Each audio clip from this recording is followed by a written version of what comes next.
Chers amis supporters, bonjour et bienvenue dans ce nouveau numéro du Talk by Let's Go Metz, votre podcast au cœur du sport messin. Aujourd'hui, on va revenir ensemble sur le match nul 0-0 du FC Metz au Moustoir. C'était ce samedi face au FC Lorient. Un match pour le moins ennuyeux de la part des deux équipes, mais qui aura au moins le mérite de maintenir le statu quo en haut du classement de Ligue 2. Et pour en parler, j'accueille mes chroniqueurs du jour. On commence par l'homme à tout faire de Let's Go Metz et également journaliste pour l'ami Hebdo, Arthur Carnier. Salut Arthur. Salut Gérald, salut à tous. En forme. La forme. J'avoue que la nuit de sommeil a été assez réparatrice avec la petite tisane Hein, c'était pas mal, hein. Lorient-Messine hier soir, mais c'était quand même intéressant à analyser.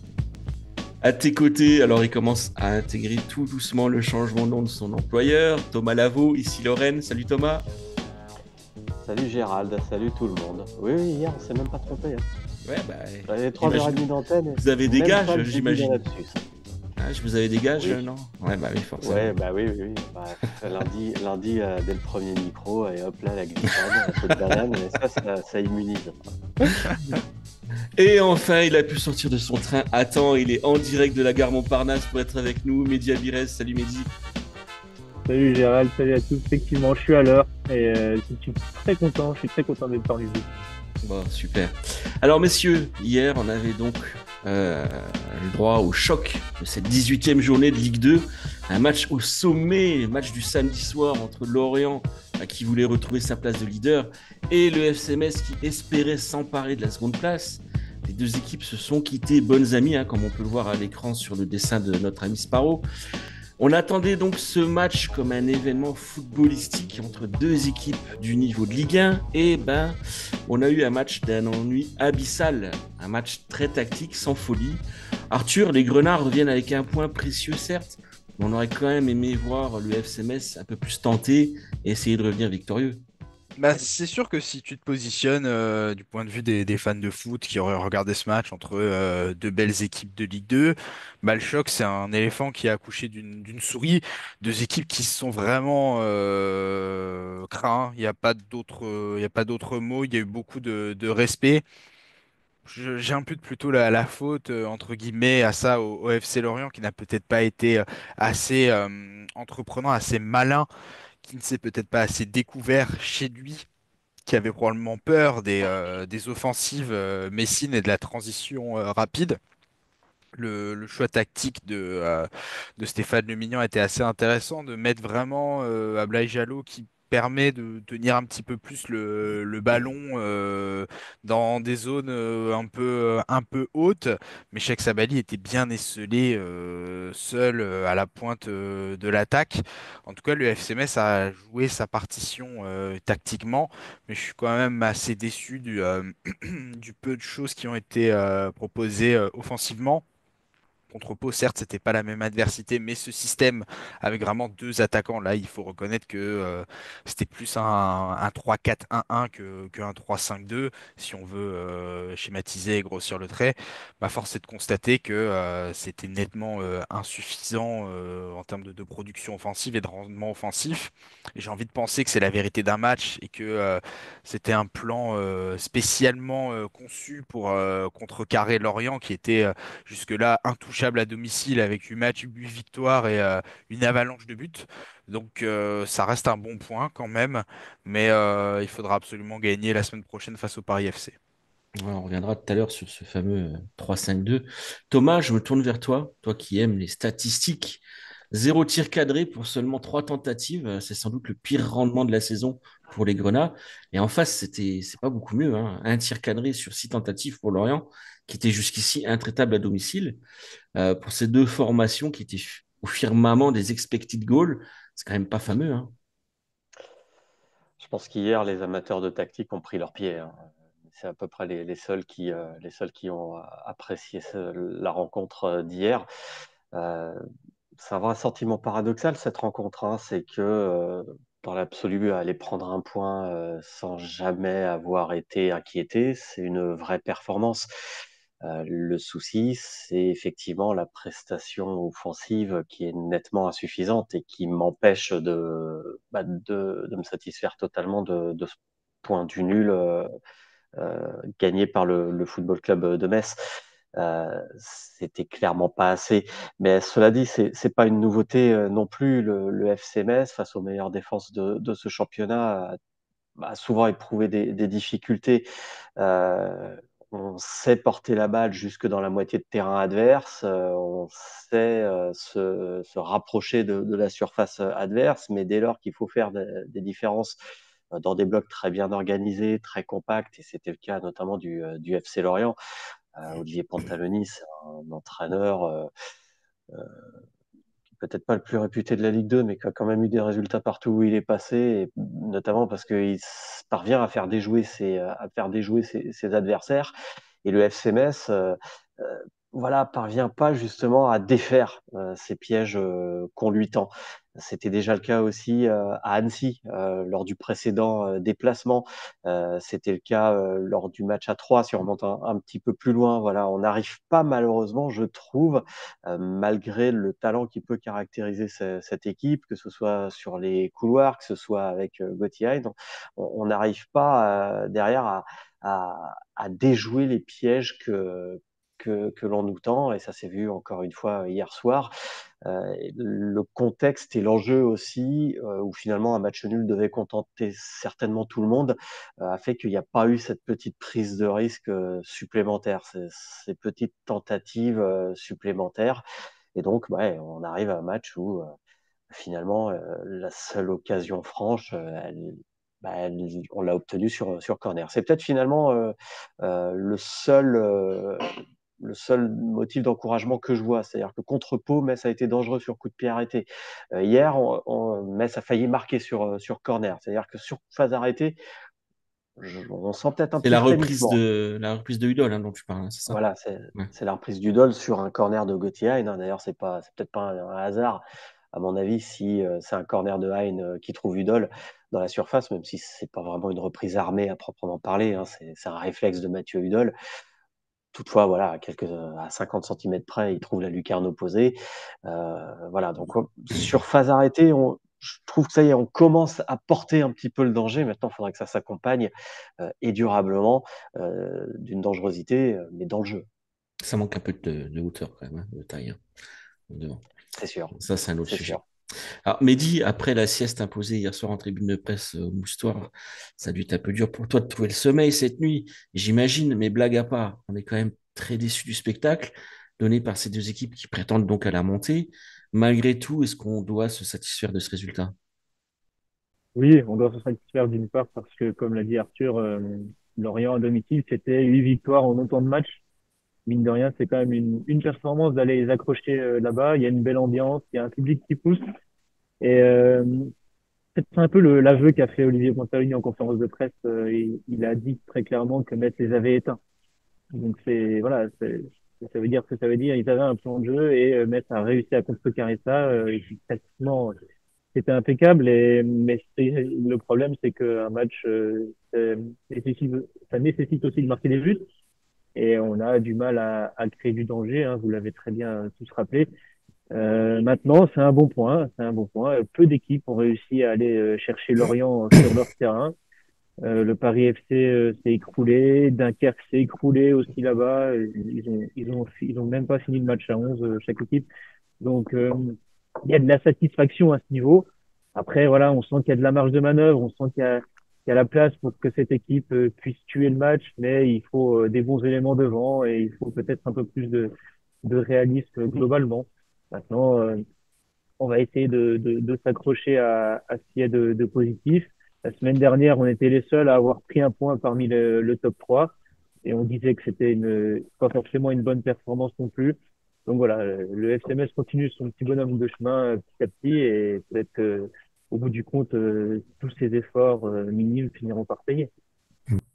Alors, j'aimerais qu'on parle un peu, messieurs, de la tactique de Stéphane Le Mignan, qui a donc reconduit hier son système à trois défenseurs centraux avec deux pistons très offensifs, Kwao d'un côté, Udol de l'autre. C'est donc le système privilégié depuis la reprise. Arthur, est-ce que c'est pas un peu dommage de se priver d'un Papa Diallo, d'un Morgan Bokele sur les côtés?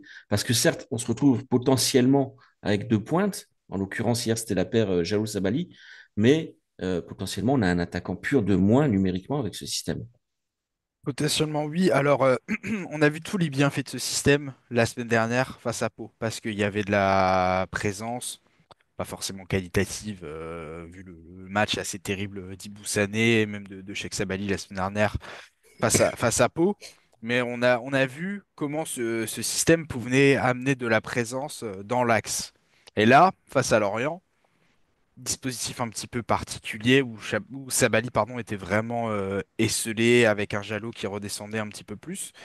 On a vu que le système faisait en sorte que quand les pistons ne pouvaient pas trop faire leur effet, tu manques clairement de percussion sur les ailes.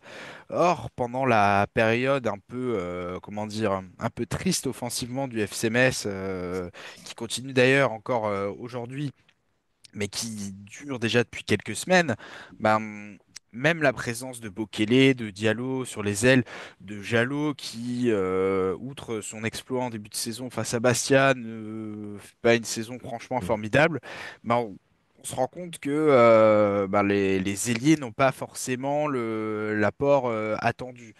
Et je pense que Bokele et Diallo, ce sont deux joueurs qui peuvent rentrer dans les deux de devant à condition d'être accompagnés par un vrai attaquant de métier. Ça, c'est quelque chose qui est envisageable.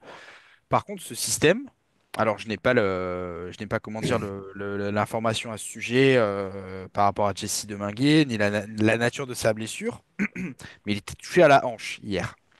Donc, est-ce que ce système ne va pas évoluer en un 3-4-3? C'est peut-être une réflexion avec un Gauthier Hein qui redescendrait avec Stambouli quand Jesse Deminguet n'est pas là.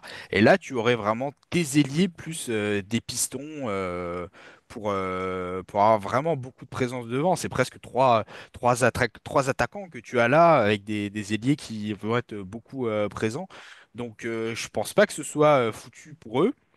Même on a vu Bokele rentrer à gauche face à Pau pour vraiment amener pas mal de dangers. Donc On je était pense que repassé à 4 par contre contre Pau. ouais ouais ouais. Donc ça montre que ces garçons-là c'est pas fini pour eux. Ils peuvent avoir leur impact en cours de match. D'autant que on se plaignait un peu de la qualité du banc du FC Metz, mais d'avoir quand même des joueurs percutants comme eux qui seraient des titulaires dans l'absolu, qui sortent du banc. Encore faut-il les faire rentrer plutôt dans la rencontre quand il faut faire la décision.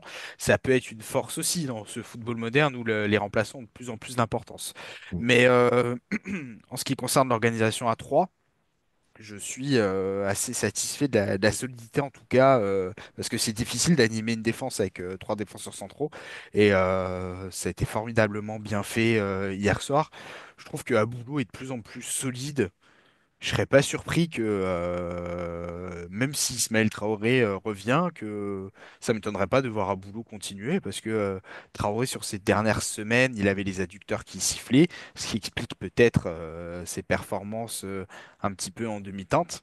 Donc, en l'état actuel des choses, avec Fally Kandé qui revient aussi, Sadibou Sané dans la lignée de son bon début de saison, on a une défense quand même assez solide malgré cette relative jeunesse. Et ça, c'est un point très positif qui va peut-être permettre aux offensifs de se libérer. Une petite précision peut-être Ouais. pour la blessure de Jesse Demaguet. Alors, on l'a croisé en zone mixte très rapidement, et donc c'est bien à la hanche et a priori c'est une béquille, selon Hmm. lui. Donc rien de Donc grave. rien de grave. Ouais, parce que numériquement, poste pour poste, entre un Jessie Deminguet et un Alpha Touré, il y a quand même une grosse marge, je trouve. Il y a un gap, oui. Il y a un gap, ouais. Alors, Thomas, si j'étais complotiste, je dirais que ce système à trois défenseurs centraux permet à Stéphane Le Mignan d'intégrer Falikandé dans l'équipe en plein mercato pour peut-être le dissuader de partir. Ton avis sur la question? La semaine dernière contre Pau, je me suis dit qu'effectivement, Falikandé revenait dans le 11 de départ pour mieux s'exposer et se démontrer et pouvoir préparer un autre départ, enfin son départ à venir.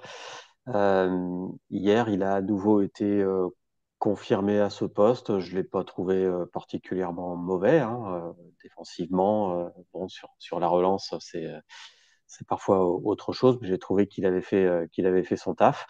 Moi, je commence à me demander, est-ce que finalement, il va pas non plus rester jusqu'à la fin de la Ouais. saison. Je pense que ce schéma en 3-5-2, c'est le schéma préférentiel de Stéphane Le Mignon. C'est celui qu'il veut imposer. C'est avec ce schéma-là qu'il veut jouer. Il l'a tenté en début de saison, ça n'a pas forcément été une réussite. On est revenu ensuite à des schémas un petit peu plus traditionnels, mais depuis le match de Coupe de France à 3 notamment, c'est à nouveau le schéma dans lequel on voit le Football Club de Metz débuter ses rencontres. Donc je pense que Stéphane Le Mignon va insister, veut insister. Après, la réalité, enfin le FC Metz, c'est un club qui peut être très vite aussi rattrapé par ses différentes réalités.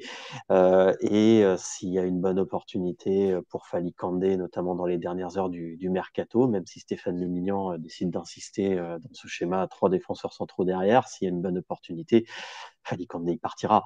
Euh, donc, moi, il y a Ismaël Traoré aussi qui va revenir. Donc, moi, ça ne m'étonnerait pas si aujourd'hui on me dit effectivement, Faye Condé, il restera à ce poste. Et dans Mhm. Et il ce restera schéma, jusqu'à la fin de saison. je vois personne d'autre que Fadi Kandé en défenseur central gauche, à part Mathieu Hudol. Mais Ah, mais du coup, t'as personne. Mathieu Hudol, il est justement Stéphane Le Mignon voulait le faire jouer plus haut pour qu'il ait plus d'impact offensif. Et je vois Ismaël Traoré, non. S'il est dans une défense à 3, il sera au milieu. Et à Boulot, il pourrait être à gauche, mais je le vois mal à gauche de cette défense centrale. Il me semble quand même plus à l'aise dans l'axe. Donc peut-être Maxime Collin, mais ce serait une solution de secours, de dépannage. Et je pense que ces garçons n'ont pas le volume de Faïkandé, même en termes de vitesse. Et ça relance, même s'il peut être en difficulté parfois, ça peut être une qualité aussi. On a vu sur quelques ouvertures, il peut trouver des angles avec son pied gauche que les autres défenseurs n'ont pas. Mehdi, pour le coup, on est inefficace en attaque, ça on l'a vu. Mais effectivement, au niveau de la défense, faut avouer que Metz a une nouvelle fois brillé. On l'a dit, Sané, Hello, c'est du solide, Fally Kandé aussi. Maintenant qu'on a réglé le problème en défense, qu'on a un des meilleurs milieux de Ligue 2, est-ce que tu penses que Metz peut retrouver sa capacité à marquer des buts avec ce système? C'est à voir. En fait, tout dépend du profil qu'on va avoir devant à la fin du mercato, j'ai envie de te dire. Parce que là, on a encore une fois vu, hein, Sabaly, c'est que ça a quand même pas les qualités et les attentes qu'on peut avoir d'un avant-centre. Il se sent pas forcément bien les coups. Il a eu un bon début de saison, mais maintenant, voilà, il est rentré dans le rang et c'est vraiment compliqué de le voir jouer à ce poste en sachant les attentes qu'on a et en sachant les carences qu'on a offensivement. Maintenant, c'est la meilleure solution, a priori, que Stéphane Le Mignon trouve encore. Ibou Sané était du déplacement à Lorient. Il n'a pas été mis sur la feuille de match. On a le cas Elisor, mais qui n'est pas réglé et qui ne se réglera pas. Donc, ce système, il peut être idéal, certains systèmes qui est aussi porté vers l'offensif, si on a quelqu'un devant pour mettre les pions. Et tant qu'on n'a pas ça, j'ai envie de te dire que c'est un peu pieux de pouvoir compter sur l'efficacité de ce système, mais il faut les profils qui vont avec. Et Mhm. pour le moment, moi, je pense beaucoup de bien du système de Stéphane Le Mignon, de ce qu'il va imposer. Mais malheureusement, si on lui donne pas les armes nécessaires pour arriver à ses fins, ça va être un peu compliqué. Mhm. Alors, messieurs, on va quand même faire un petit point mercato sur ces derniers mouvements qu'il y a eu cette semaine. On a eu hier la première titularisation d'Arnaud Baudard et la première apparition du jeune Idriss Gueye, 10 minutes et un demi-ballon touché. Arthur, difficile de se faire une idée sur les deux hommes, même si pour Baudard, bon, premier clean sheet malgré tout, c'est pas rien. Baudard a pas eu grand-chose à se mettre sous la dent. Il a fait un arrêt que j'ai trouvé absolument superbe, mais il y avait une faute lorientaise sur corner. Je pense que ça a dû le mettre en confiance et en appétit pour la suite des saisons. Mais ce que j'ai kiffé avec Arnaud Baudard, déjà sa première sortie, il vient, il met une tête. Je pense que si Alexandre Kidja avait fait cette sortie, même si c'était une très bonne sortie, on aurait eu quelques sueurs froides. Il dégage une certaine sérénité. Et j'ai bien aimé son implication, alors qu'il avait peut-être un ou deux entraînements dans les pattes. dans le jeu de construction et le jeu de relance de son équipe, on sent qu'il relance vraiment propre. Bon, il y a eu une alerte un petit peu chaude à un moment, mais je pense que ça va être un plus dans la construction du jeu. Et on n'a pas vu ses qualités de gardien en tant que tel.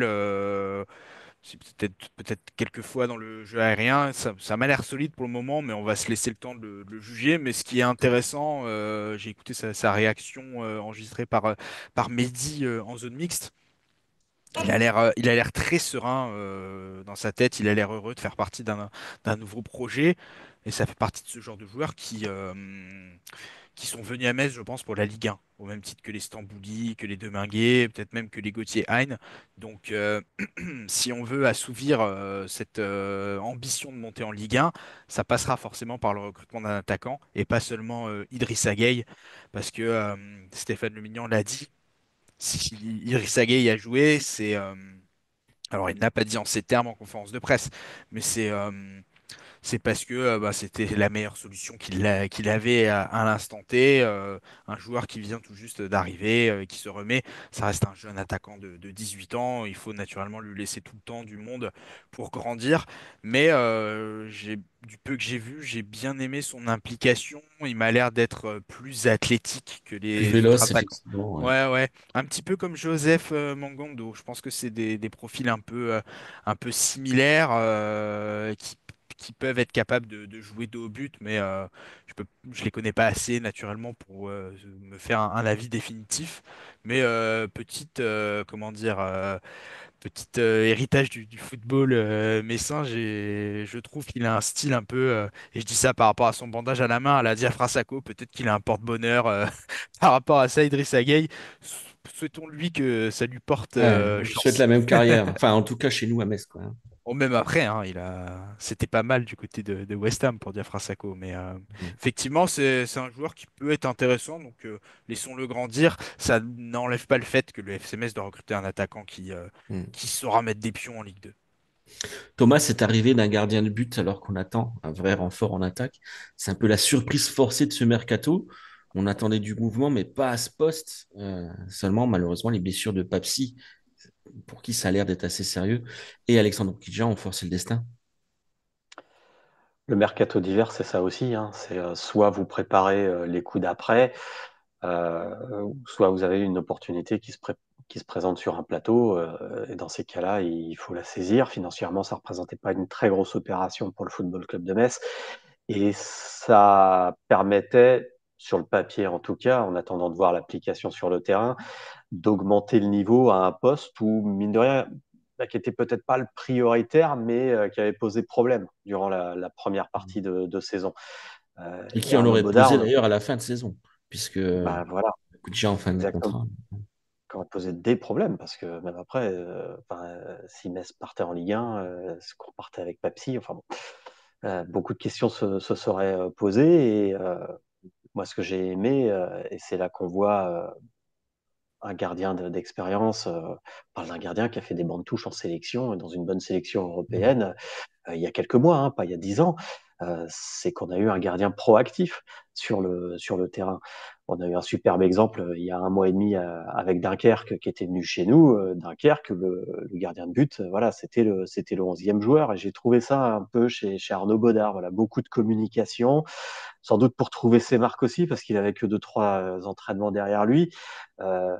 Quelques tentatives de relance courte de la surface de réparation. Ça n'a pas forcément été très très concluant parce que c'était très statique. On sentait vraiment que c'était des bribes, c'était vraiment des schémas tentés comme ça pour voir, mais c'était pas vraiment abouti. On a tenté une fois, ça n'a pas marché. On a tenté deux fois, ça n'a pas marché. On a raté des relances. Bon, on a arrêté là, quoi. On retravaillera peut-être ça à l'entraînement. Mais voilà, c'est ça, moi, que j'ai apprécié chez Arnaud Bodard. Donc voilà, le mercato d'hiver, c'est un mercato d'opportunité. Là, il y en a une qui s'est présentée. Mais effectivement, si Metz pouvait avoir la même opportunité au poste d'avant-centre, mais bon, mercato d'hiver, hein, toutes les équipes qui cherchent un attaquant, elles sont extrêmement, extrêmement nombreuses.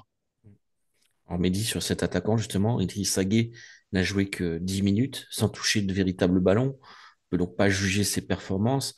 Pour autant, on peut clairement pas s'appuyer sur cette arrivée pour espérer revoir l'attaque du FC Metz performer. On rappelle que Metz n'a plus marqué depuis le 9 décembre et la victoire face à Dunkerque. Donc, c'est clairement pas l'arrivée d'un jeune de 18 ans qui va révolutionner l'attaque. Non, c'est évident. Et puis, c'est vrai que le problème est plus profond que ça pour donner les clés de l'attaque messine à un jeune arrivé de 18 ans de Génération Foot qui fait ses premiers pas dans le monde professionnel. Alors, je vais pas commenter plus que vous la performance d'Idrissa Gueye, puisqu'en plus, il est arrivé à un moment où les joueurs et les équipes étaient fatigués, il y avait plus grand-chose, beaucoup de déchets techniques. C'est difficile de se mettre en valeur dans ces conditions. Maintenant, il faut laisser le temps, comme à d'autres joueurs, comme à Mangondo, comme même à Ibou Sané. Malheureusement, hein, il a été mis en place pendant pas mal de matchs, mais c'est quelqu'un qui reste très jeune et c'est quelqu'un à qui il faut du temps. Pas forcément, et c'est pas forcément dans ces conditions qu'il peut s'exposer le mieux. Donc moi, j'attends beaucoup de ce mercato d'hiver, justement, une opportunité qui pourrait arriver pour renforcer cette attaque et enfin nous permettre voilà de gagner des matchs qu'on doit absolument gagner contre le milieu de tableau, contre des équipes qui peuvent nous poser problème avec des blocs bas, mais qui vont sur une ou deux bonnes occasions pouvoir nous permettre de planter. Parce que dans l'absolu, c'est toujours pareil. Le FCMS n'est pas inquiété forcément pendant ces matchs en Ligue 2, mais il y a une petite erreur qui nous fait perdre un match au Red Star. Il y a des occasions qu'on doit manquer ou qu'on doit pas manquer qui sont manquées. C'est tous ces petits détails-là qui vont finir par peser lourd dans la balance si on n'arrive pas à trouver notre homme providentiel en quelque sorte. J'ai Donc, entendu une statistique sur ici Lorraine grâce à Thomas et Thomas hier soir.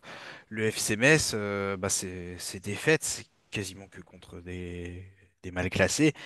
Entre le top 10 pour schématiser, le FC Metz fait le travail comptablement à chaque fois. Donc c'est là que c'est d'autant plus Frustrant, hein, effectivement. frustrant, ouais, et ça interpelle aussi de voir que tu perds des points dans des matchs que tu dois absolument gagner et que face aux concurrents directs, les Lorient, les Paris qu'on voit très beaux à juste titre sur ce début de saison, le FC Metz est loin d'être en dessous de ces équipes-là. Donc le potentiel de cette équipe, il est vraiment réel, mais ça doit être bonifié.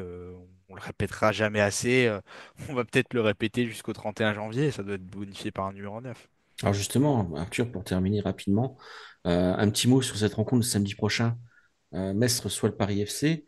Il va falloir être un peu plus conquérant et ne pas oublier que pour monter, il faudra aller chercher des victoires à un moment donné. Va falloir être conquérant. Est-ce que Stéphane Le Mignon va reconduire son système? Je pense que oui, parce que dans un souci de continuité, ce serait pas logique à mon sens de changer du tout au tout, alors qu'il y a quand même des points positifs depuis le début du mois de janvier avec ce 3-5-2. Mais il faut de la présence devant. Est-ce que ce sera Ibou Sané aux côtés de Cheikh Sabali? Est-ce que ce sera Idrissa Gueye? Est-ce que ce sera une surprise? Peut-être qu'un joueur va arriver d'ici là. Ce serait quand même improbable, mais sait-on jamais avec le FC Metz qui a signé Arnaud Baudard en dessous des radars. Donc j'ai hâte de voir ce match, mais il va falloir quand même montrer autre chose, quitte à se découvrir un peu et jouer le déséquilibre. Peut-être qu'un Bokele ou un Diallo sera plus impliqué dans l'axe, aux côtés de Sabali. Ça permettrait d'avoir un peu plus de présence devant, même si c'est pas des inventions de métier. Hâte de voir.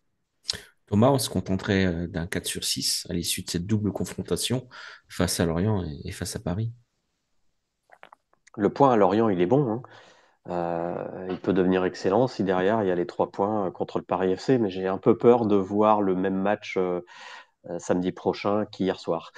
parce que Paris, avec un FC Metz qui voudrait bien emballer la rencontre, mais qui se heurte voilà, à des difficultés face aux défenses costaudes et solides de ce championnat.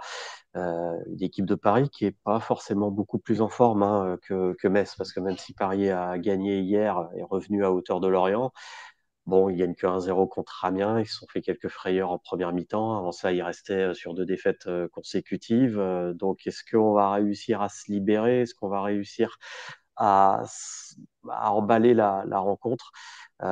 Hier, le premier quart d'heure, il est pas mal, hein. Le premier quart d'heure, il est plutôt bon, j'ai trouvé. On avait réussi à jouer, même si ça s'est pas concrétisé par des occasions dans la moitié de terrain adverse. Mais ce qu'il faut, c'est que cette équipe convertisse ses temps forts dès lors qu'ils se présentent, quoi. Euh, Parce que contre Lorient, hier, c'était le premier quart d'heure. Contre Pau, c'était un peu plus étendu sur la rencontre. Si on remonte jusqu'à la rencontre d'Annecy, c'était en fin de match. Pareil, Annecy, il y a 2, 3 situations où Metz doit marquer et ne le fait pas. Voilà, il faut que cette équipe elle saisisse, elle s'arrache, elle montre qu'elle a envie d'aller chercher ses temps forts, parce que contre le Paris FC, dès lors que les occasions elles vont se présenter, il faudra les saisir. Contre Pau, tu rates des occasions, tu rates des situations. Bon, derrière, ça joue en contre-attaque. Tu as un gardien qui t'a sauvé 2, 3 fois. Mais si contre Paris, je pense que tu saisis pas, tu convertis pas tes temps forts, tu peux le payer derrière. Et l'opération derrière, elle peut être très très compliquée. Voilà, il va falloir se forcer, il va falloir montrer un peu sa nature, montrer que cette équipe a du caractère. Elle le démontre dans le fait qu'elle refuse la défaite. Parce que c'est ça, hein, Metz ne perd pas. La statistique tout à l'heure, dont Arthur parlait tout à l'heure, c'est que finalement, Metz n'avait perdu que contre des équipes de deuxième milieu de classement. Contre des équipes du top 10, c'est paradoxal. Metz, finalement, a marqué assez peu face à ces équipes, mais n'a jamais perdu. Donc ça démontre que ces matchs que Metz ne sait pas gagner, Metz sait ne pas les perdre. Et justement, voilà, faut se dire ça, s'appuyer sur une solidité défensive, parce que depuis le but casquette au Red Star, Metz n'a encaissé qu'un but à Clermont. C'est énorme. Un seul but encaissé lors des 7 dernières journées de championnat, c'est maintenant de très loin la meilleure défense du championnat. Voilà, faut s'appuyer là-dessus pour aller prendre la petite prise de risque, la petite conduite de balle, la petite provocation balle au pied pour pouvoir créer les brèches dans la surface adverse et notamment dans l'axe du terrain. C'est ça qui manque aujourd'hui au FC Metz. Et si on arrive à déséquilibrer les blocs adverses, si on arrive à rapprocher la balle, à mettre la balle dans la surface de réparation, plus on rapprochera la balle et derrière, plus le but, entre guillemets, il sera simple à mettre. Il ne faudra pas forcément un attaquant à la Mikotadze qui nous sortira le geste juste. Je rêve d'un Louis Mafuta dans cette équipe. Même Mais lui ferait un ce qui bien semblait, fou. c'est ce qui semblait facile en début de saison, c'est qu'on arrivait à se mettre beaucoup plus en situation. C'est vrai que là, c'est un peu plus Mais compliqué. c'est la preuve que le FC Metz n'a pas trouvé son équilibre. C'est qu'en début de saison, on marquait, mais on encaissait aussi. Ouais, ouais. Et depuis le Red Star, on n'encaisse plus, mais on ne marque plus. Je pense que tout est lié. Et peut-être que aussi, ça travaille un petit peu dans les têtes, quand le FC Metz attaque, de savoir qu'il n'y a pas vraiment de numéro 9 devant et que même si on met la balle dans une bonne zone dans la surface de réparation, ça ne veut pas dire pour autant que la balle, elle finira au fond. Euh, on est encore en pleine construction. On est encore en pleine construction et je pense que ce sera le cas jusque dans les dernières journées du championnat. Mehdi, le mot de la fin. Prochain adversaire de Metz a retrouvé la victoire, on l'a dit. Metz pourra espérer recoller à ce mastodonte prétendument taillé pour la Ligue 1. Mais encore une fois, comme on l'a dit, il va falloir montrer autre chose que des valeurs défensives. Ouais, alors le mastodonte, c'est un peu dégonflé hein, après la Il y avait beaucoup période. d'ironie, hein, bien sûr. Oui, bien sûr. Mais je voulais rebondir là-dessus parce que c'est vrai qu'ils ont eu une période assez faste et l'annonce de la revente est arrivée juste après. Donc, tout portait à croire que c'était déjà plié et on se rend compte que voilà, la Ligue 2, c'est un championnat difficile, y compris pour les équipes qui ont beaucoup de soutien derrière. Même Jürgen Klopp. Même Jürgen Klopp. Moi, j'étais au match aller contre le Paris FC à Charletti et on avait vécu, si vous vous rappelez, une très très bonne première mi-temps en début de saison avec au final un avantage qui a tourné à Metz. J'aimerais bien être un peu plus optimiste que Thomas et penser qu'on va voir un match un peu débridé sur les mêmes bases sur les mêmes bases du match aller. Parce que voilà, c'est deux équipes joueuses, deux équipes qui sont remplies de qualité. Et je suis certain qu'avec les espaces qui vont être laissés de part et d'autre, il va y avoir du beau spectacle. Lorient avait peut-être pas forcément envie de se projeter trop loin et trop haut au fur et à mesure qu'ils ont compris que leur plan de jeu allait être contrecarré par les joueurs de Metz. Donc j'espère pouvoir voir au moins un beau match depuis ma télé et on va voir parce que c'est au final une période charnière qui est en train de se jouer pour le FC Metz dès le début d'année. On joue Lorient, on joue le Paris FC, on a joué Dunkerque juste avant les fêtes et Annecy encore avant. On va retrouver des adversaires ensuite qui seront évidemment à notre portée, mais avec lesquels il faudra peut-être adapter notre système de jeu. Donc c'est le moment ou jamais en fait de marquer un bon coup face à cette équipe parisienne. Et puis un dernier mot quand même pour dire que cette Ligue 2 cette année en termes de suspense, on va certainement encore s'y retrouver comme il y a 2 ans, avec je pense beaucoup de drames, d'émotions. Et ça ne peut que être qualitatif pour la suite de la compétition. J'espère que en tout cas, en ce qui concerne le trio de tête, plus Dunkerque et Annecy, pourquoi pas, maintiendront ce niveau de jeu pour nous donner pas mal de frictions jusqu'au bout. Espérons que les émotions soient positives pour Metz. Messieurs, le talk touche à sa fin. Merci d'avoir participé. Pensez à liker, à partager la vidéo, à nous écouter sur Spotify. On se retrouve très vite sur lesgoes.com et dès la semaine prochaine pour un nouveau numéro du talk. En attendant, prenez soin de vous. Bye bye. Bye.